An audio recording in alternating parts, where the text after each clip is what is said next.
கர்த்தர் எனக்கு அநேக பாடல்களை கொடுத்திருக்கிறார்கள். அந்த பாடல்கள் எல்லாம் என்னுடைய யூடியூப் சேனலில் இருக்கிறது. அதிலிருந்து ஒரே ஒரு பாடலை ஒரே ஒரு ஸ்டான்ஸாக மாத்திரம் பாடி பின்பதாய் வார்த்தைக்குள்ளாக நாம் கடந்து செல்வோம்.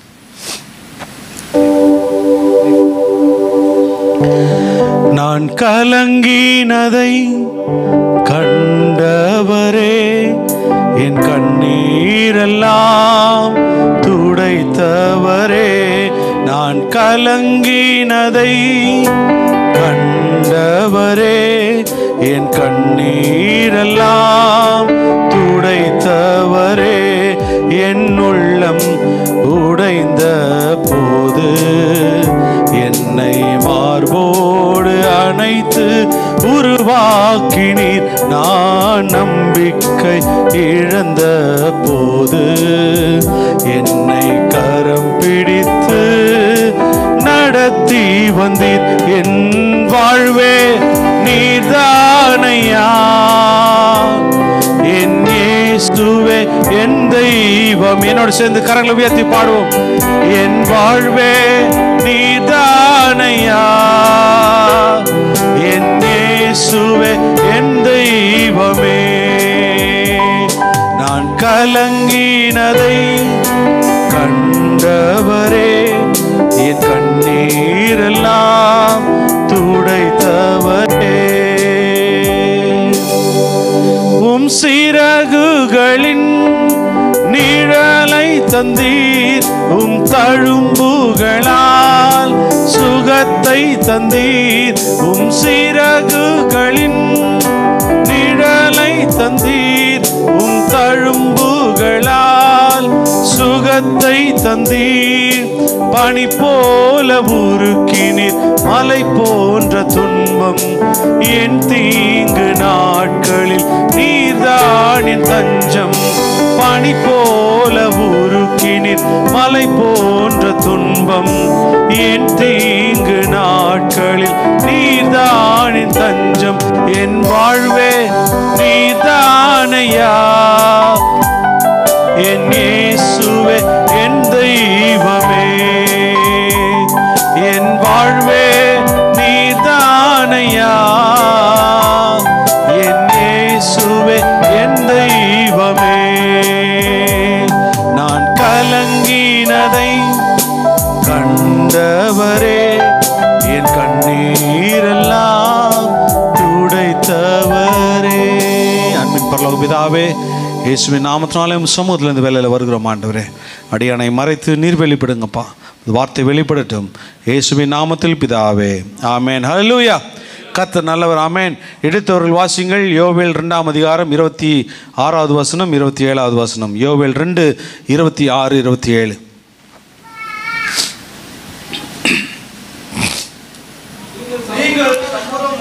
நீங்கள் சம்பூர்ணமாக சாப்பிட்டு திருப்தி அடைந்து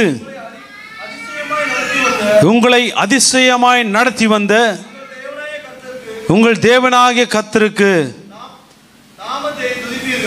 கர்த்தருடைய நாமத்தை துதிப்பீர்கள். என் ஜனங்கள் ஒருபோதும் வெட்கப்படுவதில்லை. ஆமென். 27வது வசனம்.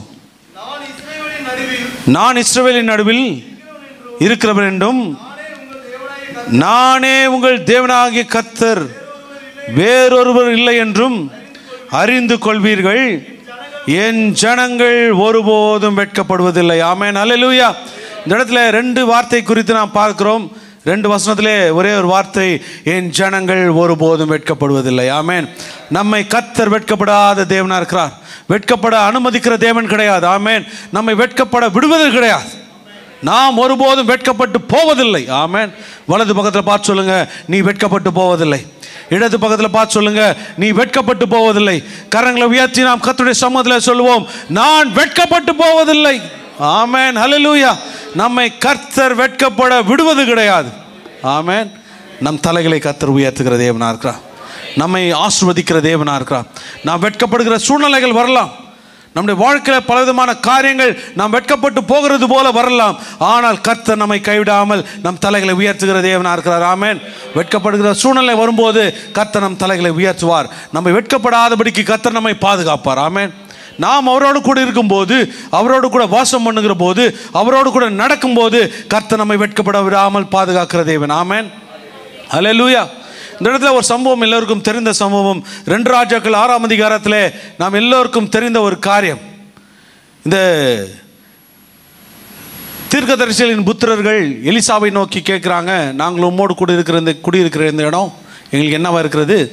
நெருக்கமாக இருக்கிறது. அதனால் நாங்கள் என்ன பண்ணுறோம், எங்களுக்கென்று ஒரு இடத்தை நாங்கள் ஏற்படுத்தி கொள்கிறோம் என்று சொல்லுகிற போது எலியா என்ன சொல்கிறாரு? போங்கன்ட்டார். அதில் ஒருவன் எலியாவை நோக்கி, தயவு கூர்ந்து அடியானோடு கூட நீங்கள் வர வேண்டும் என்று சொல்லுகிற போது வரேன்றார். ஆண்டவர் நம் மீது தெளிவாக இருக்கிறார். நாம் ஆண்டவரை அழைக்கும் போது வருகிறேன் என்று சொல்லுகிறவர். ஆண்டவரை கூப்பிடலன்னா அவர் வரவே மாட்டார். ஆமென். நாம் நினைக்கலாம் ஆண்டவர் கூப்பிடலன்னா கூட நம்ம பின்னாடியே வருவார்ன்ட்டு. ஆண்டவரை நாம் கூப்பிடும்போது தான் வருவார். அவரை அழைக்கும் போது, அவரை நோக்கி பார்க்கிற போது அடுத்த நொடியில் கர்த்தர் நம் முன்பாய் வந்து நிற்கிற தேவனாக இருக்கிறார். நம்மை கண்ணோக்கி பார்க்கிற தேவனாக இருக்கிறார். நம் சூழ்நிலையில செவி கொடுத்து கேட்கிற தேவனாக இருக்கிறார். அவரை கூப்பிடலன்னா ஒரு காலத்தில் வரவே மாட்டார். ஆமென். நாம் அதை புரிந்து கொள்ள வேண்டும். இந்த இடத்துல எலியாவை பார்த்து அவங்க கேட்கும் போது, எங்களுக்கென்று ஒரு இடத்தை நாங்கள் ஆயத்தம் பண்ணுறோம். நாங்கள் உம்மோடு குடியிருக்கிற இந்த இடம் எங்களுக்கு என்னவா இருக்கிறது? நெருக்கமாக இருக்கிறது என்று சொல்லுகிற போது போங்கள் என்றார். அடியானோடு கூட நீங்கள் வர வேண்டும் என்று சொல்லுகிற போது வருகிறேன் என்று சொல்லுகிறார். அந்த இடத்துல நீ கூர்ந்து கவனித்து பார்க்கும்போது ஒரு தீர்க்கதரிசி புத்திரன் அந்த மரக்கிளைகளை வெட்டும் போது அவனுடைய கோடாரி எங்கே விழுது? தண்ணியில் விழுகிறது. அவன் அலறுகிறான், கூச்சல் எடுக்கிறான். இது இரவலாக வாங்கப்பட்டது. இது இரவலாக வாங்கப்படுகிற போது அவன் கொடுத்தவன் சும்மா சொல்லி கொடுத்துருப்பானா? என்ன சொல்லி கொடுத்துருப்பான்? எப்படி வாங்கிட்டு போறியோ அப்படியே திருப்பி கொண்டு வந்து கொடு. வாங்கிட்டு போகிற மாதிரியே திருப்பி என்ன பண்ணோம்? கொண்டு வந்து சேர்த்துடணும். நம்ம ஊர்லெலாம் என்ன பண்ணோம்? அந்த பண்டை மாற்றம் முறை இருக்கிறது இல்லையா? இங்கே தான் எல்லாமே வந்து கண்டெய்னரில் போட்டு கொடுத்துரும், பிரச்சனை இல்லை. நம்ம ஊரில் என்ன பண்ணுவாங்க? எல்லாம் பண்டை மாற்றம் முறை. அந்த பண்டை மாற்றம் முறையில் தட்டு கொடுத்துருப்பாங்க, டிஃபன் பாக்ஸ் கொடுத்துருப்பாங்க.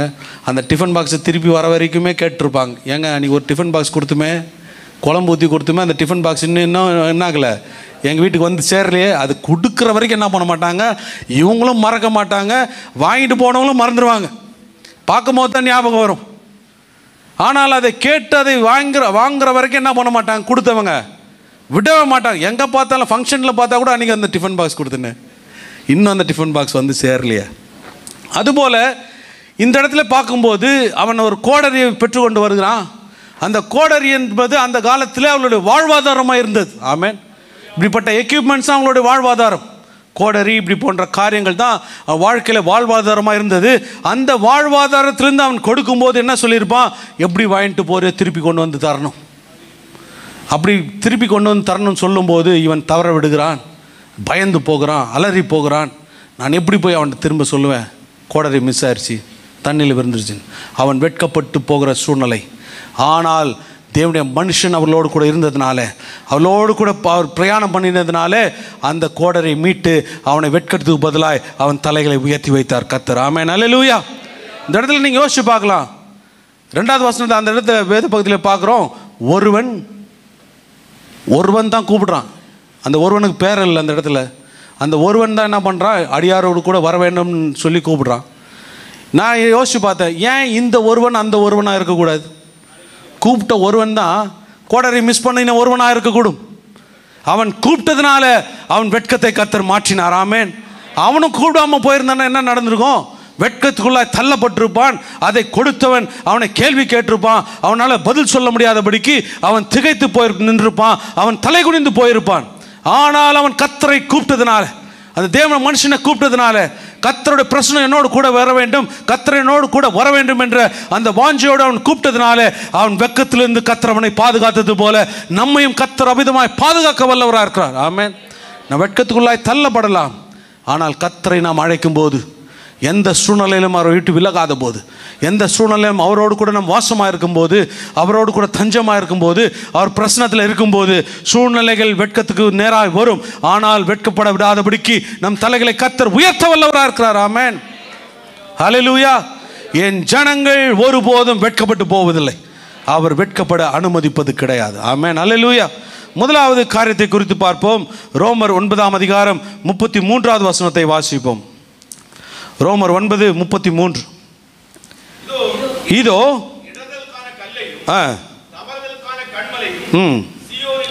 சீயோனில் வைக்கிறேன். அவரிடத்தில் விசுவாசமாய் இருப்பவன் எவனோ அவன் வெட்கப்பட விடுவதில்லை. ஆமென், ஹல்லேலூயா.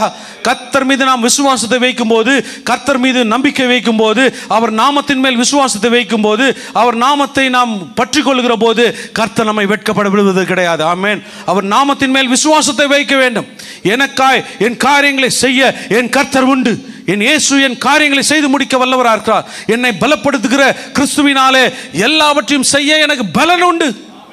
ஆமென். என்ன இயேசுவின் நாமத்தினாலே எதை கேட்டாலும் செய்வேன் என்று சொன்னவர், அவர் நாமத்தை பயன்படுத்துகிற அதிகாரத்தை கர்த்தர் நமக்கு கொடுத்திருக்கிறார். அவருடைய நாமத்தின் மேல் விசுவாசம் உள்ளவர்களாய் அவரை ஏற்றுக்கொண்டவர்கள் எத்தனை பேர்களோ அத்தனை பேர்களும் தேவனுடைய பிள்ளைகளாகும்படி அதிகாரத்தை கொடுத்திருக்கிறார். அந்த அதிகாரத்தை பெற்ற நாம் அவர் நாமத்தின் மேல் விசுவாசத்தை வைக்கும் போது நம்மை வெட்கப்பட விடாத தேவன். ஆமென். கர்த்தருடைய நாமம் நம்மோடு கூட இருக்கிறது. கர்த்தருடைய நாமத்தை நாம் பயன்படுத்துகிறோம். அந்த நாமத்தை பயன்படுத்துகிற அதிகாரம் நமக்கு இருக்கிறது. ஆமென். ஒரு சில வசனத்தை நம்ம வாசிப்போம். ஏசாயா 9:6 வாசிக்கிற போது, நமக்கு ஒரு பாலகன் பிறந்தார், நமக்கு ஒரு குமாரன் கொடுக்கப்பட்டார், கர்த்தர் தோளின் மேல் இருக்கும், அவர் நாமும் அதிசயமானவர், ஆலோசனை கர்த்தர், வல்லமையுள்ள தேவன், நித்திய பிதா, சமாதான பிரபு. இது இந்த டிசம்பர் 1 வாசிப்போம். டிசம்பர் 21 டிசம்பர் 25 வரைக்கும் தான் இந்த வசனத்துக்கு மரியாதை. அதுக்கப்புறம் என்ன பண்ண மாட்டோம், திரும்பி கூட பார்க்க மாட்டோம் இந்த வசனத்தை பார்க்க. அதோடு அடுத்த டிசம்பர் 1 இது கிறிஸ்மஸ்க்கு உண்டான வசனம்னு வச்சிருக்கிறோம். இன்னும் ஒரு சில வசனங்கள் இருக்கிறது. நல்ல போராட்டத்தை போராடினேன், ஓட்டத்தை முடித்தேன், விசுவாசத்தை காத்து கொண்டேன், இது முதல் நீதியின் கீழோ எனக்காக என்ன. இப்போ பாஸ்டர் இப்போ உங்கள் வீட்டுக்கு கூப்பிடுறீங்க, இல்லை உங்கள் பாஸ்டரே கூப்பிடுறீங்க வீட்டுக்கு, பாஸ்டர் வராரு, இந்த வசனத்தை திறக்கிறாரு, வாசிக்கிறாரு, நல்ல போராட்டத்தை போராடினேன்னு யாருன்னா ஏற்றுப்பீங்களா? ஏயா இதுக்காக இவ்வளோ தூரத்துலேருந்து வந்த இந்த வசனத்தை வாசிக்கவா? போய் எங்கள் வீட்டில் வந்து வாசிக்கிற இந்த வசனம், வேறு வசனமே இல்லையா பைபிளில் உங்களுக்கு? இந்த வசனமாக கிடைச்சிது, இது எங்கேயோ வாசிக்க வேண்டிய வசனமாச்சே. ஒருத்தரை படுக்க வச்சுருப்பாங்க, அந்த இடத்துல என்ன பண்ணுறது, நல்ல போராட்டத்தை போராடினா என்னன்னே தெரியாது, விசுவாசத்தை காத்து கொண்டாரன்னா என்ன தெரியாது. அந்த இடத்துல போய் நல்ல போராட்டத்தை இவர் போராடினார்னு வாசிச்சுட்டு இருப்போம் நம்மளும். அதுபோல் ஒவ்வொரு சில வசனங்கள் எல்லாம் ஒரு ஒரு காலங்களுக்கு வைத்திருப்போம். ஆனால் இந்த வசனங்கள் எல்லாம் ஒவ்வொரு நாளும் நம்முடைய வாழ்க்கையில் செயல்படுகிற வசனங்கள். நல்ல இந்த வசனம் ஏசாயா 9:6 நமக்கு ஒரு பாலகன் பிறந்தார், நமக்கு ஒரு குமாரன் கொடுக்கப்பட்டார் என்று சொன்னால், நமக்கு வேண்டிய எல்லா காரியங்களும் நாமத்தில் அடங்கி இருக்கிறது. வேண்டிய ஆசீர்வாதங்கள் அவர் நாமத்தில் இருக்கிறது. நம் வாழ்க்கையில் எதிர்பார்க்கிற அதிசயங்கள் அவர் நாமத்தில் இருக்கிறது. அவர் நாமத்திலே வல்லமை இருக்கிறது. அவர் நாமத்திலே நித்தியமான வாழ்க்கை இருக்கிறது. அவர் நாமத்திலே சமாதானம் இருக்கிறது. அவர் நாமத்திலே நம் வேண்டிய காரியங்கள் எல்லாம் இருக்கிறது. அந்த நாமத்தை பயன்படுத்துகிற அதிகாரம் நமக்கு இருக்கிறது. அவர் நாமத்தின் மேல் விசுவாசம் வைக்கிற போது அவர் நாமத்தில் இருக்கிற எல்லா காரியங்களும் நம்முடைய வாழ்க்கையில் செயல்படும். அதனால் ஆண்டவராகிய இயேசு கிறிஸ்துவின் நாமத்தினால நாம் கேட்கும் போது கர்த்தர் காரியங்களை வாய்க்க பண்ணுகிறார். நம்மை வெட்கப்பட விடாதபடிக்கு பாதுகாப்பார். ஆமென். அதனால தான் அவர் நாமத்தின் மேல் விசுவாசத்தை வைக்கணும். அவர் நாமத்தில் எல்லா ஆசீர்வாதங்களும் இருக்கிறது. நாம் வேண்டியவை எல்லாம் அவர் நாமத்தில் அடங்கி இருக்கிறது. நல்ல போராட்டத்தை போராடின ஓட்டத்தை முடித்தார்னா ஒவ்வொரு நாளும் நம்மை ஆராய்ந்து பார்க்க வேண்டிய வசனம் அது. ஒவ்வொரு ராத்திரி வேளையிலும் நித்திரைக்கு செல்லும் போது, இந்த நாளில் ஆண்டவருக்காக நான் எப்படி ஓடி இருக்கிறேன், இந்த நாளில் என் விசுவாசம் எப்படிப்பட்டதாக இருந்தது, இந்த நாளில் நான் சந்தித்த பிரச்சனைகள் மத்தியிலே, நான் சந்தித்த போராட்டங்களின் மத்தியிலே, என் வேலை ஸ்தலங்களிலே எனக்கு விரோதமாய் காரியங்கள் வந்தபோது என்னுடைய விசுவாசம் எப்படிப்பட்டதாக இருந்தது, அந்த விசுவாசம் கிரியில் வெளிப்படுச்சா, இல்லை அந்த விசுவாசத்தை நான் வெறும் விசுவாசமாய் வைத்து கொண்டிருந்தேனா? நல்ல போராட்டத்தை இந்த நாளில் நான் போராடிக்கிறேனா? கர்த்தருக்கென்று நான் நல்ல ஓட்டத்தை ஓடினேனா? என் விசுவாசத்தை இந்த நிமிஷம் வரைக்கும் நான் காத்து கொண்டிருக்கிறேன் என்பதை ஒவ்வொரு ராத்திரி வேளையிலும் நாம் நித்திரைக்கு செல்வதற்கு முன்பாய் வாசித்து அறிக்கையிட்டு நம்முடைய விசுவாசத்தை பரிசோதிக்க வேண்டிய வசனத்தை சாவு வீட்டில் போய் வாசித்துக்கிறோம். ஆமென். மரண வீட்டில் போய் வாசிக்கிறோம். ஆனால் ஒவ்வொரு நாளும் அறிக்கை இட வேண்டிய வசனம், நம்மை ஆராய்ந்து பார்க்க வேண்டிய வசனம். பவுல் மரிப்பதற்கு முன்பதாய் தன்னுடைய விசுவாசம் எப்படிப்பட்டது, விசுவாசத்தை காத்து கொண்டேனா என்பதை அவர் ஆராய்ந்து பார்த்து, இது முதல் நீதியின் கிடம் எனக்காக வைக்கப்பட்டிருக்கிறது என்ற அந்த நிச்சயத்தோடு இருந்தார். அதற்காக கொடுக்கப்பட்ட வசனத்தை நம்ம என்ன தூக்கிட்டு போய் எங்கே வச்சுட்டோம்? சாவு வீட்டுக்குன்னு வச்சுட்டோம். ஆமென். அந்த வசனத்தை கேட்டவொன்னே ஒரு பயம் வரும் நம்மளுக்கு. இந்த வசனத்தை கேட்கும் போது என்ன ஆகுது, ஆட்டோமேட்டிக்காக பயம் வரும். ஐயோ, இது இந்த வீட்டில் வாசிக்கிற வசனம் நம்ம வீட்டில் வாசிக்கக்கூடாது. ஒவ்வொரு நாளும் ஆராய்ந்து பார்க்க வேண்டிய வசனம், நம் விசுவாசத்தை பரிசோதிக்க வேண்டிய வசனம். அப்போ ஆண்டவர் மீது விசுவாசத்தை வைக்கும்போது நம்மை கர்த்தர் வெட்கப்பட விடுவதில்லை, நம்மை வெட்கப்பட விடவே மாட்டார். ஆமென். அவர் விசுவாசிக்கிறவர்கள் ஒருபோதும் வெட்கப்பட்டு போவதில்லை. ரோமர் 10:11 சொல்கிறது, அவரை விசுவாசிக்கிறவன் எவனோ அவன் வெட்கப்பட்டு போவதில்லை என்று வேதம் சொல்லுகிறது. ஆமென், ஹல்லேலூயா. 2 தீமோத்தேயு 1:12 சொல்லுகிறது, இது நிமித்தம் இந்த பாடுகளை அனுபவிக்கிறேன், ஆயினும் நான் வெட்கப்பட்டு போவதில்லை. எது நிமித்தம்? ஆண்டவரை விசுவாசிக்கிறது நிமித்தம், ஆண்டவரை ஏற்றுக்கொண்டது நிமித்தம், நான் பரிசுத்தமாய் வாழ்வது நிமித்தம், ஆண்டவர் சமூகத்தில் நான் காத்திருப்பது நிமித்தம், ஆண்டவருக்கென்று நான் ஓடுகிறது நிமித்தம், இதன் நிமித்தம் நான் என்ன பண்ணுறேன்? இந்த உலகத்தில் பாடுகளை அனுபவிக்கிறேன். நிறைய பேர் சொல்லுவாங்க, நீ ரட்சிக்கப்படுறதுக்கு முன்னாடி நல்லா இருந்த, ரட்சிக்கப்பட்டதுக்கு அப்புறம் என்ன ஆகிட்ட? உன் வாழ்க்கை பிரச்சனையும் போராட்டமே இருக்குதுன்னு நிறைய பேர் சொல்லியிருப்பாங்க இல்லையா? ஆண்டவரை விசுவாசிக்கிறதுக்கு முன்னாடி நம்முடைய வாழ்க்கையில் எப்படி வேணாலும் ஆசீர்வாதம் வரும், எந்த தடை இல்லாமல் இருக்கும். ஆனால் ஆண்டவரை விசுவாசிக்கும் போது வாழ்க்கையில் பிரச்சனை அதிகமாக இருக்கும். ஆனால் அதன் மத்தியிலே நம் விசுவாசத்தை காத்து கொண்டோம் என்று சொன்னால் அந்த உபத்திரவங்களுக்கு கர்த்தர் ஒரு முடிவை வைத்திருக்கிறார். அந்த முடிவை வைத்திருந்து அந்த உபத்திரவ காலங்கள் முடிந்த பின்பதாய் இரட்டிப்பான ஆசீர்வாதத்தினால யோபை நிரப்பினது போல உங்கள் வாழ்க்கையும் கர்த்தர் நிரப்ப வல்லவராக இருக்கிறார். அந்த காலங்கள், அந்த உபத்திரவ காலங்களிலே விசுவாசத்தை இழந்து போகாதபடிக்கு நான் உபத்திரப்படுவது நல்லது. அதன் மூலமாக பிரமாணங்களை நான் என்ன பண்ணுறேன்? கற்றுக்கொண்டேன். ஆமென். ஒரு உபத்திரவங்களும் ஒவ்வொரு பாடுகளும் ஒவ்வொரு பிரச்சனைகளும் நம்முடைய வாழ்க்கையில் ஒரு பாடத்தை கற்றுக் கொடுக்கும். ஆமென். ஆண்டவர் யார் என்பதை கற்றுக் கொடுக்கும். கர்த்தர் நல்லவர் என்பதை ருசித்து பாருங்கள். வசனத்தை வாசித்து போகிறதுனால பிரயோஜனமே இல்லை. ஆமென். எப்படி ருசி பார்க்க முடியும்? குழம்பு வச்சா தானே இது டேஸ்ட்டாக இருக்குதா, உப்பு இருக்குதா, காரம் இருக்குதான்ட்டு பார்க்க முடியும். எதுவுமே இல்லை, குழம்பே இல்லை, சாப்பாடே இல்லை, எப்படி ருசி பார்க்க முடியும்? பார்க்கவே முடியாது இல்லையா? அதுபோல் நம்முடைய வாழ்க்கையில் பிரச்சனைகளும் போராட்டங்களும் உபத்திரங்களும் பாடுகள் வரும்போது தான் கர்த்தர் நல்லவர் என்பதை நாம் ருசி பார்க்க முடியும்.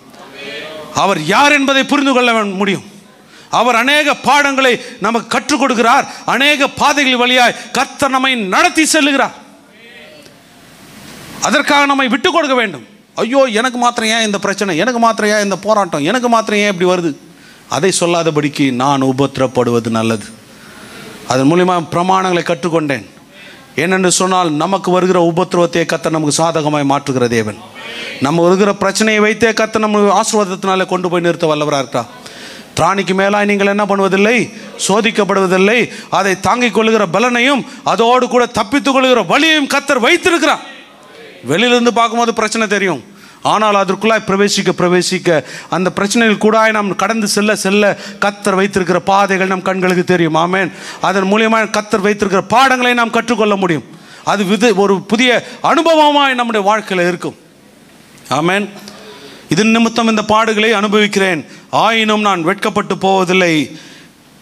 ஏனென்றால் நான் விசுவாசிக்கிறவர் இன்னார் என்று அறிவேன். ஆமென், ஹல்லேலூயா. நான் விசுவாசிக்கிறவர் யார் என்பதை நான் அறிந்திருக்கிறேன். அதனால் என் வாழ்க்கையில் என்ன சோதனைகள் வந்தாலும் போராட்டங்கள் வந்தாலும் எனக்கு பிரச்சனை இல்லை. என்னை விடுவிக்க கர்த்தர் உண்டு, என்னை உயர்த்த கர்த்தர் உண்டு. என்னை வெட்கப்படுத்தாதபடிக்கு என் தலைகளை உயர்த்துவதற்கு என் கர்த்தர் என்னோடு கூட இருக்கிறார். நான் வெட்கப்பட்டு போவதில்லை. ஆமென். நான் தலை குனிந்து போவதே கிடையாது. நான் விசுவாசிக்கிறவர் இன்னார் என்று அறிந்திருக்கிறேன், நான் ஆராதிக்கிறவர் இன்னார் என்று நான் அறிந்திருக்கிறேன். அப்படியாய் நாம் விசுவாசத்தில் வைராக்கியமாய் நிற்கும்போது நம்மை கர்த்தர் ஒருபோதும் வெட்கப்பட விடுவது கிடையாது. ஆமென், அல்லேலூயா. அவரை விசுவாசிக்கிறவன் எவனோ வெட்கப்பட்டு போவதில்லை. ஆமென். இரண்டாவது காரியத்தை குறித்து நாம் பார்ப்போம். சங்கீதம் 34:5. சங்கீதம் 34:5. அவர்கள் அவரை நோக்கி பார்த்து பிரகாசம் அடைந்தார்கள், அவர்கள் முகங்கள் வெட்கப்படவில்லை. ஆமென், ஹல்லேலூயா. அவர்கள் அவரை நோக்கி பார்த்து பிரகாசம் அடைந்தார்கள், அவர்கள் முகங்கள் வெட்கப்படவில்லை. நாம் கர்த்தரை தேடும்போது, கர்த்தருடைய சமூகத்தில் காத்திருக்கும் போது, அவர் பிரசன்னத்தில் நாம் காத்திருக்கும் போது, சபையில் வந்து நாம் கர்த்தரை ஆராதிக்கும் போது, கர்த்தரை துதிக்கும் போது, கர்த்தர் நம் முகத்தை பிரகாசிக்க பண்ணுகிற தேவனாக இருக்கிறார். நம் முகத்தில் இருக்கிற வெட்கத்தை கர்த்தர் கலைந்து போடுகிற தேவனாக இருக்கிறார். ஆமென், ஹல்லேலூயா. அவரை நோக்கி பார்த்து பிரகாசம் அடைந்தார்கள், அவன் முகங்கள் வெட்கப்படவில்லை. அவள் முகங்களை கர்த்தர் வெட்கப்பட விடுவதில்லை. ஆமென். அவரை நோக்கி பார்க்கும்போது நமக்கு விரோதமாய் மனிதர்கள் எழும்பலாம், நமக்கு விரோதமாய் சூழ்நிலைகள் எழும்பலாம், நமக்கு விரோதமாய் யுத்தங்கள் வரலாம். ஆனால் அவரை நோக்கி பார்க்கிற மாத்திரத்தில் கர்த்தர் நமக்காய் யுத்தம் பண்ண வல்லவராக இருக்கிறார். நமக்காய் வாதாடுகிற தேவன், நமக்காய் வழக்காடுகிற தேவன், நமக்காய் பரிந்து பேசுகிற தேவனாக இருக்கிறார். ஆமென், ஹல்லேலூயா. அவரை நோக்கி பார்க்க வேண்டும். 2 நாளாகும் 20ஆம் அதிகாரத்தில் 12ஆம் வசனத்தில் பார்க்கிறோம், யோசேபாத்துக்கும் யூதா கோத்திரத்துக்கும் விரோதமாய் ஜனங்கள் வந்தபோது, யுத்தத்திற்கென்று வந்தபோது அவர்கள் செய்வதறியாமல் திகைத்து போய் நின்றார்கள். அவர் சொன்ன ஒரு வார்த்தை, யோசேபாத்தும் யூதா கோத்திரத்தாரும் சொன்ன ஒரு வார்த்தை 2 நாளாகும் 20ஆம் அதிகாரம் 12ஆம் வசனத்தில் அவர் சொல்லுகிறார்கள், கர்த்தரை நோக்கி, இந்த ஏராளமான கூட்டத்திற்கு எதிர்த்து நிற்க எங்களுக்கு என்னிடத்தில் என்ன இல்லை? பலன் இல்லை. இந்த ஏராளமான கூட்டம் எங்களை காட்டிலும் அதிகமான கூட்டமாக இருக்கிறார்கள், எங்களை காட்டும் பலன் உள்ளவர்களாக இருக்கிறார்கள். இவர்களுக்கு எதிர்த்து நிற்பதற்கோ, இவர்களோடு கூட வாதாடுவதற்கோ, இவர்களோடு கூட வழக்காடுவதற்கோ, இவர்களுக்கு விரோதமான நாங்கள் காரியங்களை செய்வதற்கோ எங்களிடத்தில் பலன் இல்லை. பல வேளைகளில் நம்முடைய வாழ்க்கையிலும் அப்படிதான். நம்ம சமாளிக்க முடியாத பிரச்சனைகள், நமக்கு எதிர்த்து வருகிற மனிதர்கள், எதிர்த்து பேசுகிற மனிதர்கள் நம்முடைய காட்டிலும் உயர்ந்த ஸ்தானத்தில் இருக்கலாம், உயர் பதவிகளில் இருக்கலாம். அவர்களை முன்பாக நாம் எதிர்த்து பேசுவதற்கு நம்மிடத்தில் பலன் இல்லாமல் இருக்கலாம். பேசினா வேலை போயிடும், பேசினா வாழ்க்கை போயிடும், பேசினா நம்ம விரோதமான காரியங்கள் நடைபெறும் என்று சொல்லி நாம் கலங்கி போயிருக்கலாம். இவர்கள் எதிர்த்து நிற்பதற்கு, இவளோடு கூட வாதாடுவதற்கு, இவளோடு கூட வழக்காடுவதற்கு, இவளோடு கூட யுத்தம் பண்ணுவதற்கு எங்களிடத்தில் என்ன இல்லை? பலன் இல்லை. நாங்கள் செய்வது என்ன செய்வது என்பதை அறியாமல் திகைத்து போய் நிற்கிறோம். ஆண்டவரே, என்ன செய்யறதுன்னே தெரில. விரோதமாக வருகிற இந்த மனிதர்கள், விரோதமாக வருகிற சூழ்நிலைகளை எதிர்த்து நிற்பதற்கு எங்களுக்கு பலனும் இல்லை. நாங்கள் செய்வது என்பதை என்ன என்பதை நாங்கள் அறியாமல் இருக்கிறோம். ஆனால் நாங்கள் செய்யக்கூடிய காரியம், எங்களால் செய்ய முடிந்த ஒரே ஒரு காரியம், உம்மை நோக்கி நாங்கள் பார்க்கிறோம். ஆமேன். ஆனாலும் என் கண்கள் உம்மை மாத்திரமே நோக்கி பார்க்கிறது. ஆமேன். பலன் இல்லாமல் இருக்கலாம், நாங்கள் செய்கிறது என்னன்னு தெரியாமல் இருக்கலாம். ஆனால் நாங்கள் அறிந்த காரியம், நாங்கள் ஆராதிக்கிறவன் ஜீவனுள்ள தேவனாக இருக்கிறார். அவரை நோக்கி பார்ப்பதற்கு எங்களால் கூடும். எங்கள் கண்கள் உம்மை மாத்திரமே நோக்கி பார்க்கிறது என்று சொல்லுகிற மாத்திரத்தில் 15ஆவது வசனத்தில் கர்த்தர் சொல்லுகிறார், யூதா கோத்திரத்தாரே, யோசேபாத்தே, இந்த ஜனங்களை குறித்து நீ என்ன பண்ணாத, கவலைப்படாத, இவர்களை எதிர்த்து கொண்டு போ. இந்த யுத்தம் உங்களுடைய அல்ல, இந்த யுத்தம் கர்த்தருடைய யுத்தமாக இருக்கிறது. ஆமென். நமக்காய் யுத்தம் பண்ணுகிற தேவன். அவரை நோக்கி பார்க்கிற வேளையில் நம் விரோதமாய் மனிதர்கள் எழும்பி வரலாம். அந்த மனிதர்கள் முன்பாய் கர்த்தர் நம்மை வெட்கப்பட விடாதபடிக்கு, நாம் தலை குனிந்து போகாதபடிக்கு கர்த்தர் நம் தலைகளை உயர்த்தி நமக்காய் யுத்தம் பண்ண வல்லவராக இருக்கிறார். ஆமென். கர்த்தர் இந்த இடத்துல சொல்லுகிற ஒரு காரியம், எதிர்த்து போ. ஆமென். அவர் பயந்து விலகி ஓடாத, எதிர்த்து போ. Face your challenges, face your problem. வாழ்க்கையில் வருகிற பிரச்சனைகளை, போராட்டங்களை கண்டு பயந்து விலகி ஓடாத, மாறா எதிர்த்து போ. நான் உன்னோடு கூட இருப்பேன் என்று கர்த்தர் சொல்லுகிறார். ஆமென். விலகி ஓடுவதற்கு நாம் அதிகாரம் இல்லாத கர்த்தருடைய நாமத்தை தொழுது கொள்ளவில்லை. ஆமென். நாம் அதிகாரமுள்ள தேவனை தொழுது கொண்டிருக்கிறோம். அந்த அதிகாரம் நமக்கு கொடுக்கப்பட்டிருக்கிறது. நாம் பிள்ளை என்ற அதிகாரத்தோடு வாழ்ந்து கொண்டிருக்கிறோம். நாம் பயந்து விலகி ஓடுவதற்காக அல்ல, எதிர்த்து நிற்பதற்காக. ஆமென். சூழ்நிலைகளை எதிர்த்து நிற்பதற்காக கர்த்தர் நம்மை பிள்ளை என்ற அதிகாரத்தை கொடுத்திருக்கிறார். எதிர்கொண்டு போ, நான் உனக்காய் யுத்தம் பண்ணுவேன். அந்த இடத்துல ஆண்டவர் சொல்கிறார், நீ தரித்து நின்று நான் உனக்கு செய்யும் ரட்சிப்பை பார். நான் உனக்காய் எப்படி வாதாடுறேன், நான் உனக்காய் எப்படி வழக்காடுறேன், நான் உனக்காய் எப்படி பரிந்து பேசுகிறேன், நான் உனக்காய் எப்படியா யுத்தம் பண்ணுகிறேன் என்பதை, நான் உன்னை எப்படி மீட்டு கொள்கிறேன் என்பதை நீ தரித்து நின்று பார். நீ யுத்தம் பண்ண வேண்டியதில்லை, நான் உனக்காய் இப்போ எல்லா காரியமும் செய்து முடிப்பேன் என்று கர்த்தர் சொல்லுகிறார். ஆமென். நீ வெட்கப்படுவதில்லை, உன் தலையை நான் உயர்த்துவேன். ஆமென். ஹல்லேலூயா, ஹல்லேலூயா. அவரை தேடும்போது கர்த்தர் நம்மை வெட்கப்பட விடுவது கிடையாது. ஆமென். அவரை தேடும்போது கர்த்தர் நம்மை வெட்கப்பட விடாதபடிக்கு நம் தலைகளை கர்த்தர் உயர்த்துவார். நம் தலைகளை கர்த்தர் உயர்த்த வல்லவராக இருக்கிறார். ஆமென். ஏசாயா 50ஆம் அதிகாரம் 7வது வசனத்தை வாசிப்போம். கர்த்தராகிய ஆண்டவர் எனக்கு துணை செய்கிறார், ஆகையால் நான் வெட்கப்படேன். ஆமென். ஹல்லேலூயா. நான் வெட்கப்பட்டு போவதில்லை என்று அறிந்திருக்கிறேன், ஆதலால் என் முகத்தை கற்பாரை போல நான் வைக்கிறேன். ஆமென். ஹல்லேலூயா. என்ன ஒரு அழகான வசனம் பார்த்தீங்களா? கர்த்தராகிய ஆண்டவர் எனக்கு என்ன செய்கிறார்? துணை செய்கிறார். அவர் எனக்கு துணையாக இருக்கும்போது நான் வெட்கப்பட்டு போவதில்லை. அவரை தேடும்போது அவர் நமக்கு துணையாய் வந்து நிற்கிற தேவனாக இருக்கிறார். அவரை நோக்கி பார்க்கும்போது அவர் நமக்கு துணையாய் வருகிற தேவன். யாக்கோபு என்னும் சிறு பூச்சியே, இஸ்ரவேல் என்னும் சிறு கூட்டமே, பயப்படாதே, நான் உனக்கு துணை நிற்கிறேன் என்று கர்த்தர் சொல்கிறார். ஆமென். ஏசாயா 41ஆம் அதிகாரத்தில் பார்க்கிறோம். ஏசாயா 41:10 சொல்கிறது, பயப்படாதே, நான் உன்னோடு கூட இருக்கிறேன், திகையாதே, நான் உன் தேவன், நான் உன்னை பலப்படுத்தி உனக்கு சகாயம் பண்ணுவேன், என் நீதியின் வலது கரத்தினாலே உன்னை தாங்குவேன். அவரை நோக்கி பார்க்கும்போது, அவர் சமூகத்தில் நாம் காத்திருக்கும் போது, அவரை தேடுகிற போது, கர்த்தர் நம்மை விட்டு விலகாதபடிக்கு நமக்கு துணை செய்கிற தேவனாக இருக்கிறார், நம்மோடு கூட நடக்கிற தேவனாக இருக்கிறார். ஆமென். அதனால வேதம் சொல்கிறது, கர்த்தராகிய ஆண்டவர் எனக்கு துணை செய்கிறார், ஆகையால் நான் வெட்கப்படேன். ஆமென். அவர் எனக்கு துணையாக நிற்கும் போது எந்த மனுஷனாலும் என்னை வெட்கப்படுத்த முடியாது. அவர் வெட்கப்பட அனுமதிப்பது கிடையாது. ஆமென். அல்லேலூயா.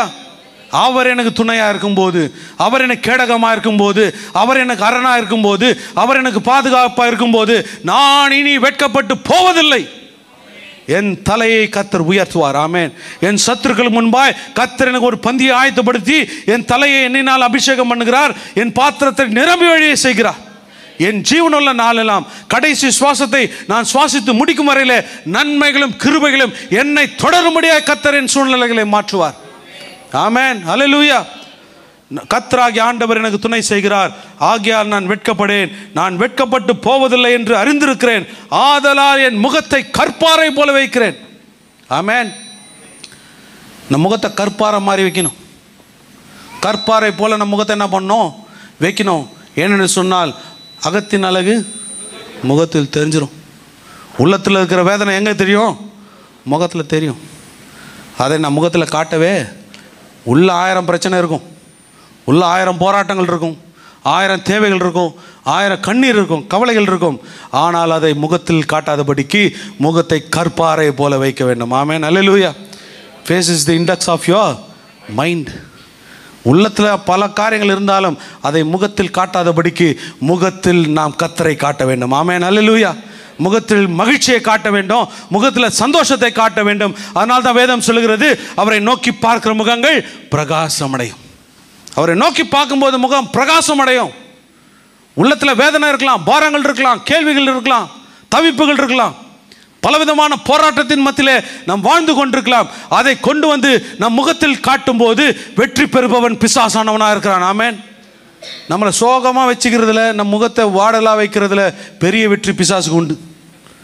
அப்போ நம்ம சோகமாக இருந்துட்டோம்னா, முகத்தில் காட்டிட்டோம்னா வெற்றி யாருக்கு? பிசாசு. அப்போ நம்ம பிசாசுக்கு துணை போகிறோம்னு அர்த்தம். ஆமென். முகத்தில் காமிக்கும் போது யாருக்கு துணை போகிறோம்? பிசாசுக்கு துணை போகிறோம். ஆனால் உள்ளத்தில் அவ்வளோ பிரச்சனை இருந்தாலும், போராட்டங்கள் இருந்தாலும், அதை முகத்தில் காட்டாதபடிக்கு முகத்தில் கர்த்தருடைய பிரசன்னத்தை நாம் காண்பிக்க வேண்டும், அவருடைய பிரகாசத்தை நாம் காண்பிக்க வேண்டும். ஆமென். அல்லேலூயா. ஏசாயா 1ஆம் அதிகாரம் 2 வசனம், முதல் 2 வசனம் சொல்கிறது, எழும்பி பிரகாசி, உன் ஒளி வந்தது, கர்த்தருடைய மகிமை உன்மேல் உதிக்கிறது, இதோ பூமியையும் ஜனங்களையும் காரிருள் மூடினாலும் உன்மேல் கர்த்தர் உதிப்பார், கர்த்தருடைய மகிமை உன்மேல் காணப்படும். ஆமென். சுற்றி இருளான சூழ்நிலை இருக்கலாம், உள்ளத்தில் இருளான காரியங்கள் இருக்கலாம், வேதனைகள் இருக்கலாம், பாடுகள் இருக்கலாம், ஆனால் கர்த்தருடைய மகிமை நம் முகத்தில் காணப்பட வேண்டும். ஆமென். அல்லேலூயா. அவரை தேடும்போது தான் நடக்கும். அவரை தேடும்போது நம் முகத்தை கர்த்தர் பிரகாசிக்க பண்ணுகிற தேவனாக இருக்கிறார். அவர் மகிமை நம் முகத்தில் கர்த்தர் காண செய்கிற தேவனாக இருக்கிறார். எந்த ரியாக்ஷனுமே நம்ம காட்டிக்காமல் கற்பாறையை போல வைக்கணும். பிசாசானவன் கன்ஃபியூஸ் ஆகணும். ஆமென். பிசாசானவன் என்ன ஆகணும்? கன்ஃபியூஸ் ஆகணும். அவனுக்கு தெரியும் இவ்வளோ பிரச்சனை இருக்குது, என்ன பிரச்சனை இருந்தாலும் இவன் முகம் அப்படியே கற்பாறை போல் இருக்குது, அந்த மாதிரி வைக்கணும் நம்முடைய ஃபேஸை. பிசாசானவனை கன்ஃபியூஸ் பண்ணி விட்டுறணும் நம்ம. அதில் தான் நமக்கு வெற்றி, ஆண்டவருக்கும் வெற்றி. ஆமென். அல்லேலூயா. மாறா நம்ம என்ன பண்ணக்கூடாது?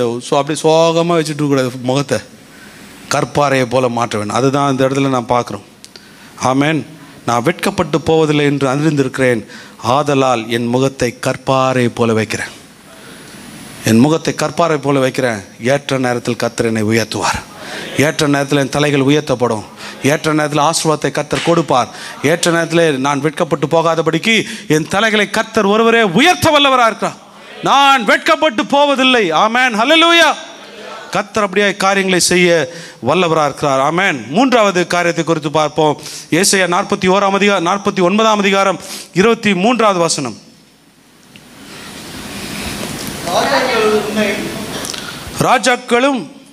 ராஜாக்கள் உன்னை வாசிங்க.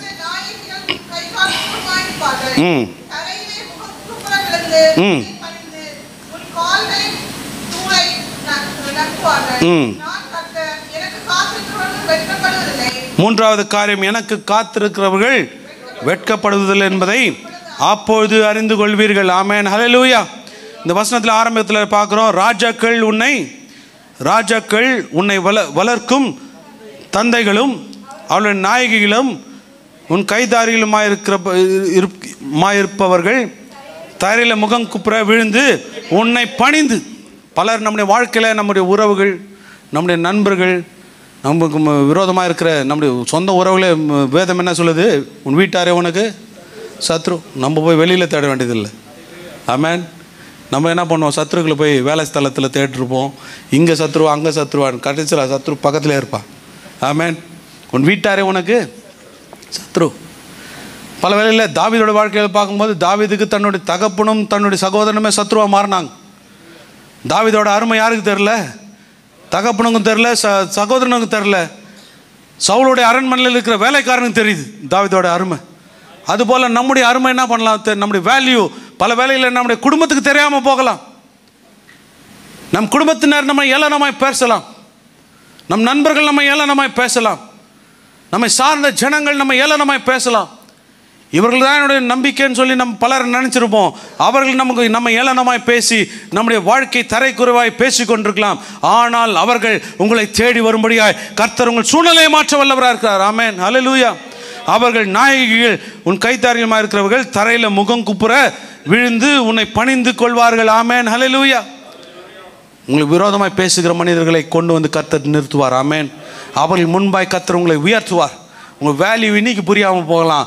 நாள் வரும், அந்த நாளிலே உங்களுடைய மகிமையை, உங்களுடைய வேல்யூ என்ன என்பதை உங்களை சார்ந்த ஜனங்கள் புரிந்து கொள்வார்கள்.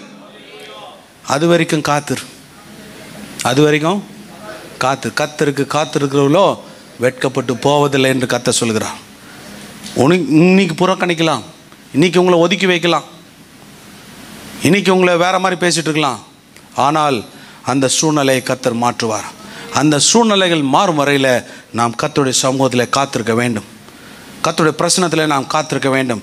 என் கர்த்தர் ஏற்ற நேரத்தில் என்னை உயர்த்துவார். என் கர்த்தரின் ஏற்ற நேரத்தில் என்னை ஆசீர்வதிப்பார். என் கர்த்தர் ஏற்ற நேரத்தில் என் தேவைகளை சந்திப்பார். என்னோட நிலைமையை மாற்றுவார், என் சூழ்நிலைகளை மாற்றுவார். அந்த நேரத்துக்காக நான் காத்திருப்பேன் என்று சொல்லி காத்திருக்கும் போது வேதம் சொல்லுகிறது, கர்த்தருக்கு காத்திருக்கிறவர்களோ வெட்கப்பட்டு போவதில்லை. ஆமென், ஆமென், ஹல்லேலூயா. கர்த்தருக்கு காத்திருக்கிறவர்களோ புது பலன் அடைவார்கள்.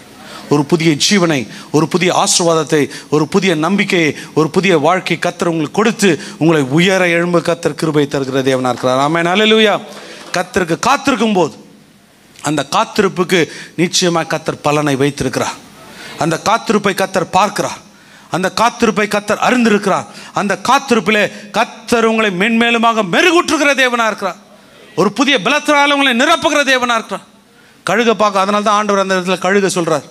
கழுகுடைய ஆயுசு காலங்கள் 70 வருஷம். அதில் 40 வருஷங்கள் அந்த கழுகனாகும் உயர்ந்து பறந்து கொண்டு இருக்கும். அந்த 40 வயது வருகிற போது அதை தன்னைத்தானே ஒரு மலை மேலே கொண்டு போய் நிறுத்தி என்ன பண்ணோம்? தன்னுடைய சிறகுகள், அகல் எல்லாவற்றையும் என்ன பண்ணோம்? தன்னுடைய எல்லாவற்றையும் அதே பிச்சு போட்டுறோம். எல்லாத்தையுமே பிச்சு போட்டு நம்ம சிக்கன் ஷாப்பில் போய் பார்த்தோம்னா உரிச்ச கோழி தொங்க விட்டுருப்பாங்க இல்லையா? அந்த மாதிரி ஆயிரும். எல்லாத்தையும் இது பண்ணி போட்டு அது எல்லாவற்றையும் கலைந்து போட்டு ஒரு கூட்டில் போயிருக்கும். அதற்கு ஒரு கர்த்தர் புதிய பலனை கொடுப்பார். புதிய சிறகுகள் முளைக்கும், புதிய நகங்கள் முளைக்கும், புதிய பார்வை கிடைக்கும். எல்லாவற்றையும் புதிதாய் அது பெற்றுக்கொள்ளும் கொண்டு அது ஒரு காலம் வரும். அந்த காலத்தில் உயர எழும்பும். ஆமென், ஹல்லேலூயா. அந்த காத்திருப்பின் காலம் மிக முக்கியமான ஒரு காலம். அந்த காத்திருப்பின் காலத்தில் நீங்கள் பொறுமையாய் காத்திருப்பீர்கள் என்று சொன்னால் நிச்சயமாய் கர்த்தர் உங்களை இன்னும் அதிகமாய் உயர எழும்ப பண்ணுகிற தேவனாக இருக்கிறார். ஆமென். நீங்கள் தாழ்ந்து போகாதபடி, வீழ்ந்து போகாதபடிக்கு, வெட்கப்பட்டு போகாதபடிக்கு கர்த்தர் உங்களை எழுப்பி நிறுத்த வல்லவராக இருக்கிறார். நீங்கள் நிச்சயமாக எழும்பி பிரகாசிப்பீர்கள். கர்த்தருக்கு காத்திருக்க வேண்டும். ஆமென். ஏசாயா தீர்க்கதரிசி புத்தகத்தில் நம்ம பார்க்குறோம், யாக்கோபு வேர் பற்றி இஸ்ரவேல் பூத்து காய்த்து கனிகளால் நிரப்பும் நாட்கள் வரும். ஆமென். அந்த வேர் பற்ற வரைக்கும் தான், வேர் பற்றி வளர்கிற வரைக்கும் தான், வேர் பற்றி வளர்கிற அந்த காலங்கள் வரைக்கும் தான் நாம் காத்திருக்க வேண்டிய காலங்கள். ஆமென். ஒன்ஸ் அது வேர் பற்றி வளர ஆரம்பித்தது என்று சொன்னால் அந்த வருஷம் பூ பூக்க ஆரம்பிச்சிச்சுன்னா அந்த பூ ஆட்டோமேட்டிக்காக காயாக மாறி தான் ஆகணும். அந்த காய் கனியாக தான் மாறணும். அந்த கனிகளை நாம் பெற்றுக்கொள்வோம். இந்த காத்திருப்பு காலங்கள் வேர்பற்றுவதிலிருந்து பூ பூக்கும் வரையில் நாம் பொறுமையாய் காத்திருப்போம் என்று சொன்னால் இனி தாமதமின்றி வருடம் வருடம் பூத்து கொண்டே இருக்கும். ஆமேன். இப்போ மாமரத்தை வைக்கிறோம், மாமரம் வளர்கிறதுக்கு காலங்கள் ஆகும். காலங்களாகி பூத்து காய்த்து கனிகளால் நிரப்போம்.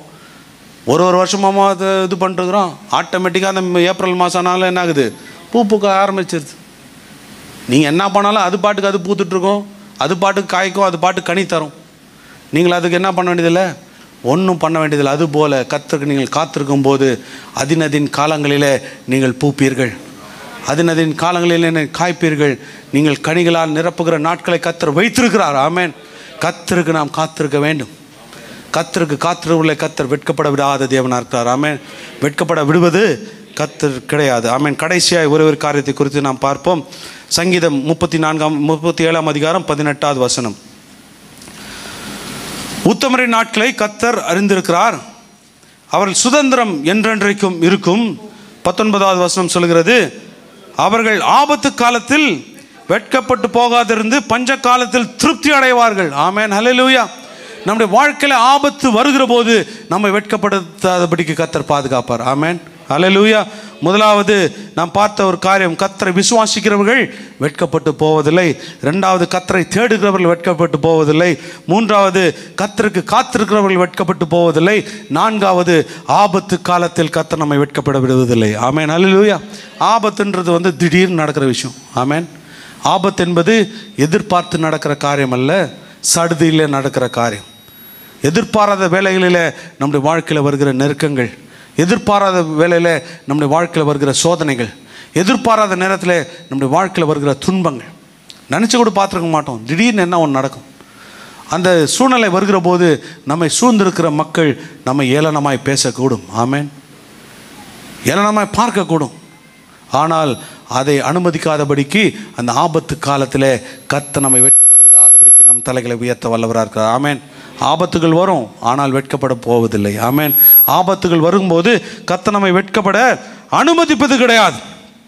ஆபத்து காலத்தில் என்னை நோக்கி கூப்பிடு, நான் அவனுக்கு மறுவுத்தரில் அருளி செய்வேன். ஆபத்திலே நான் அவனோடு இருந்து அவனை தப்புவித்து அவனை கனப்படுத்துவேன். நீடித்த நாட்களால் அவனை திருப்தியாக்கி என் ரட்சிப்பை அவனுக்கு காண்பிப்பேன். ஆமேன். ஹல்லேலூயா. நாம் செய்ய வேண்டியது, ஆபத்து காலத்தில் நாம் கர்த்தரை துதிக்க வேண்டும். ஆபத்து காலத்தில் கர்த்தரை ஆராதிக்க வேண்டும். நான் எக்காலத்திலும் கர்த்தரை ஸ்தோத்தரிப்பேன், அவர் துதி எப்பொழுதும் என் வாயில் இருக்கும். ஆமேன். அது ஆபத்து வந்தாலும் சரி, என்ன வந்தாலும் சரி, என்னுடைய நாவில துதி இருக்கும். ஆமேன். என்னுடைய நாவில ஆராதனை இருக்கும். நான் எக்காலத்திலும் எந்த சூழ்நிலையிலும் நான் கர்த்தரை துதிப்பேன். எந்த சூழ்நிலையிலும் நான் கர்த்தரை ஆராதிப்பேன். எந்த சூழ்நிலையிலும் நான் கர்த்தரை மகிமைப்படுத்தி கொண்டிருப்பேன். யோபு சொன்ன ஒரு வார்த்தை, கர்த்தர் கொடுத்தார், கர்த்தர் எடுத்தார், கர்த்தருடைய நாமத்துக்கே ஸ்தோத்திரம். ஆமேன். எடுத்தது யாருன்னு யோபுக்கு நல்லாவே தெரியும். நம்ம நினச்சிட்டு எடுத்தது பிசாசுன்னு. ஆனால் யோபுக்கு உண்டான எல்லாவற்றையும் எடுத்தது ஆண்டவர் எடுத்தார். ஆமேன்.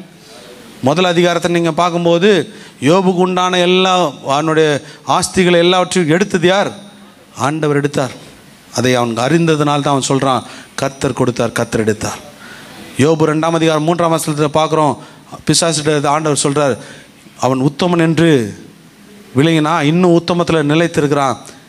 முகாந்திரமின்றி அவனுக்கு விரோதமாய் நீ என்ன பண்ணிட்ட, என்ன ஏவினாய். ஆனால் இன்னும் என்ன பண்ணுறான், உத்தமத்தில் காத்திருக்கிறான். ஒரே ஒரு வார்த்தை அளவு கூட அவன் கர்த்தருக்கு விரோதமாய் பேசவில்லை. ஆமேன். கர்த்தர் கொடுத்தார், கர்த்தர் எடுத்தார், கர்த்தருடைய நாமத்துக்கே ஸ்தோத்திரம் என்று சொன்னான். அதில் ஒரு வார்த்தை கூட கர்த்தருக்கு விரோதமாய் அவன் பேசவில்லை. அந்த விசுவாசத்தை பார்த்துதான் ரெட்டிப்பை கொடுத்தார் கர்த்தர். ஆமேன். ரெட்டிப்பான ஆசுவாதத்தினால் நிரப்பினான்.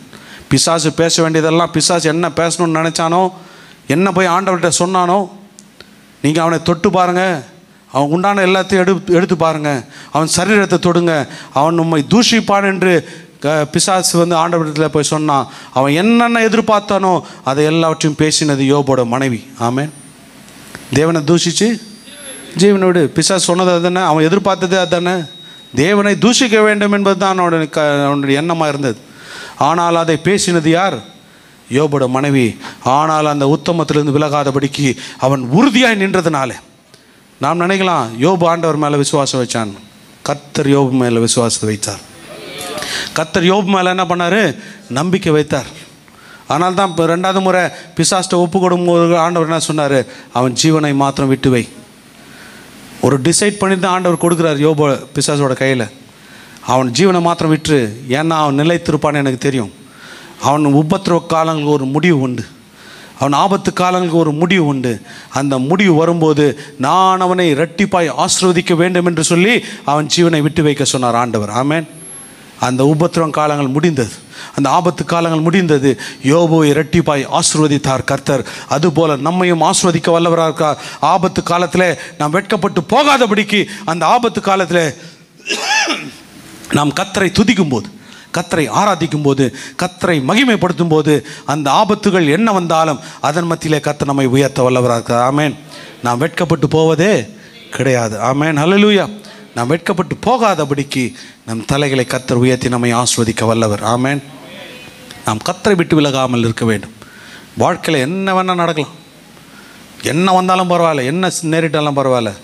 ஷாத்ராக், மேஷாக், ஆபேத்நேகோ, நேபுகாத்நேச்சரை பார்த்து சொன்ன ஒரு வார்த்தை, நாங்கள் ஆராதிக்கிற தேவன் எங்களை விடுவிக்க வல்லவர். நீ 7 மடங்கள்ல 70 மடங்கு கொடுக்கூட்டு எரிகிற அக்கினி என்ன பண்ணு? 7 மடங்கு இல்லை, நீ 70 மடங்கு கூட்டினாலும் நாங்கள் ஆராதிக்கிற தேவன் எங்களை தப்புவிக்க வல்லவர். அவர் எங்களை விடுவிக்க வல்லவர். அவர் விடுவிக்காமலே போனாலும் பரவாயில்ல, நீ வச்ச சிலையை மாத்திரம் நாங்கள் வணங்க மாட்டோம். நாங்கள் ஆராதிப்பது ஜீவனுள்ள தேவனை. ஆமென். நாங்கள் ஆராதிப்பது ஜீவிக்கிறவரை, நாங்கள் ஆராதிக்கிறவர் இன்னார் என்று நாங்கள் அறிந்திருக்கிறோம். ஆமென். யோபு சொன்ன ஒரே ஒரு வார்த்தை கடைசியா, அவர் என்னை கொன்று போட்டாலும் நான் அவரை நம்பிக்கொண்டிருப்பேன். ஆமென். ஹல்லேலூயா. அவர் என்னை கொன்று போட்டாலும் பரவாயில்ல, என் நம்பிக்கை விசுவாசம் கர்த்தர் மீது இருந்து விலகவே விலகாது. அப்படியாய் நாம் வாழும்போது நிச்சயமாய் கர்த்தர் நம்மை வெட்கப்பட விடுவதில்லை. என் ஜனங்கள் ஒருபோதும் வெட்கப்பட்டு போவதில்லை. ஆமென். என் ஜனங்கள் ஒருபோதும் வெட்கப்பட்டு போவதில்லை. கர்த்தர் நம்மை வெட்கப்பட அனுமதிப்பதே கிடையாது. ஆமென். அவரை விசுவாசிக்கிறவர்கள் வெட்கப்பட்டு போவதில்லை. கர்த்தரை தேடுகிறவர்கள் வெட்கப்பட்டு போவதில்லை. ஆமென். ஹல்லேலூயா. கர்த்தருக்காய் காத்திருக்கிறவர்கள் வெட்கப்பட்டு போவதில்லை. ஆபத்து காலத்தில் நாம் வெட்கப்பட்டு போகாதபடிக்கு கர்த்தர் நம்மை உயர்த்த வல்லவராக இருக்கிறார். நம் கண்களை மூடி தேவனுடைய சமூகத்தை நாம் நோக்கி பார்ப்போம். ஹல்லேலூயா. ஸ்தோத்திரிக்கிறோம் ஆண்டவரே. அப்பா ஆமை துதிக்கிறோம். ஓ ஹல்லேலூயா. ஸ்தோத்திரம் ஆண்டவரே. ஸ்தோத்திரம் ஸ்தோத்திரம் பரிசுத்த ஆவியானவரே. தேவைகள் 1000 என் முன் இருப்பினும் சோர்ந்து போவதில்லை, என்னோடு நீருண்டு. தேவைகள் 1000 என் முன் இருப்பினும் சோர்ந்து போவதில்லை, என்னோடு நீருண்டு.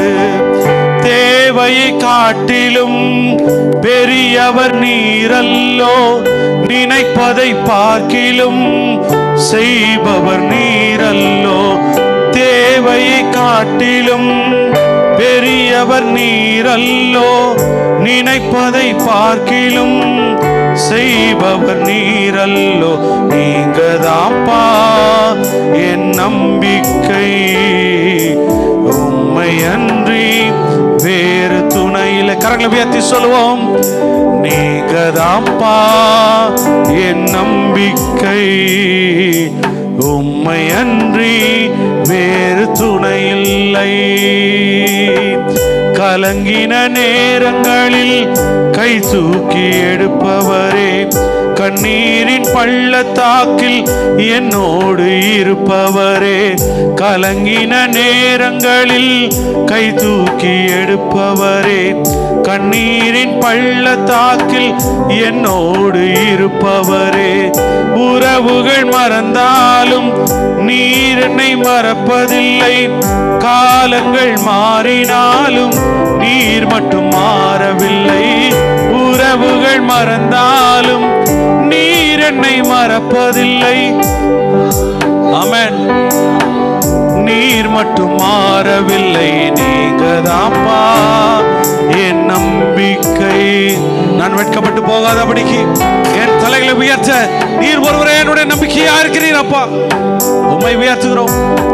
ஆமென். நம்பிக்கை உம்மை அன்றி வேறு துணை இல்லை. ஒரு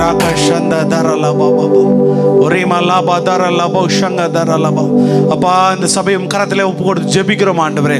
அப்பா இந்த சபையை நீர் மென்மேலுமாக உயர்த்துவீராக. விசுவாசிகளையும் கரத்திலே கொடுக்கிறோம். விசுவாசிகளை உயர்த்துவீராக. வெட்கப்பட்டு போகாதபடிக்கு அவர் தலைகளை உயர்த்துவீராக இயேசுவின் நாமத்தால். என் ஜனங்கள் ஒருபோதும் வெட்கப்பட்டு போவதில்லை. என் ஜனங்கள் ஒருபோதும் வெட்கப்பட்டு போவதில்லை. என் ஜனங்கள் ஒருபோதும் வெட்கப்பட்டு போவதில்லை என்று சொன்ன கர்த்தர் ஒவ்வொரு தலைகளையும் இயேசுவின் நாமத்தாலே உயர்த்துவீராக. சத்துருக்களின் மத்தியிலே நீர் ஒரு பந்தியை ஆயத்தப்படுத்தி இவர் தலைகளை எண்ணெயினால் அபிஷேகம் பண்ணி இவர்கள் பாத்திரங்கள் நிரம்பி வழியட்டும் இயேசுவின் நாமத்தால்.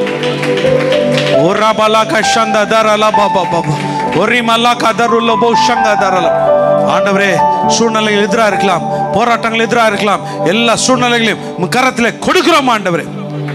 அப்பா நீர் கொடுத்த அதிகாரத்தின் திறவுகளை வைத்து பரலோகத்தில் இருக்கிற எல்லா ஆசீர்வாதங்களையும் நன்மைகளையும் வரங்களையும் கிருபைகளையும் எல்லா ஒத்தாசைகளையும் எல்லா பொக்கிஷங்களையும் இயேசுவின் நாமத்தினாலே, இயேசுவின் அதிகாரமுள்ள நாமத்தினாலே தனிப்பட்ட வாழ்க்கைக்கு நேராய், குடும்ப வாழ்க்கைக்கு நேராய், வேலை ஸ்தலங்களுக்கு நேராய் இப்போதே கட்டவிழ்கிறேன். அப்பா நீர் கொடுத்த அதே அதிகாரத்தின் திறவுகளை வைத்து தனிப்பட்ட வாழ்க்கைக்கு, குடும்ப வாழ்க்கைக்கும், வியாபார ஸ்தலங்களுக்கும், வேலை ஸ்தலங்களுக்கும் எதிராக எழும்புகிற ஆயுதங்கள், நாவுகள், வன்கண்கள், பொறாமை நாவுகள், மலை போன்ற சோதனைகள், உபத்திரங்கள், பாடுகள், நெருக்கங்கள், கடன் பாரங்கள், பண கஷ்டங்கள், பலவீனங்கள், சுகவீனங்கள், பொல்லாத சத்ருவின் தந்திரங்கள், சூழ்ச்சிகள், எல்லா அந்தகார கிரியைகளையும், எல்லா அந்தகார வல்லமைகளையும் இயேசுவின் நாமத்தினாலே, இயேசுவின் அதிகாரமுள்ள நாமத்தினாலே இப்போதே இப்போதே இப்போதே கடிந்து கட்டி ஜெபிக்கிறேன்.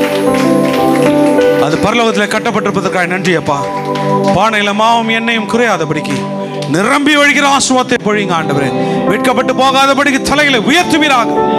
காத்துக்கொள்ளும் வழிநடத்தும் ஆசீர்வாதம் பலப்படுத்தும் இயேசுவின் வல்லமையுள்ள நாமத்தினாலே ஜெபிக்கிறேன் நல்ல பிதாவே. ஆமென். ஹல்லேலூயா, ஹல்லேலூயா. கர்த்தர் உங்களை ஆசீர்வதிப்பாராக. ஆமென்.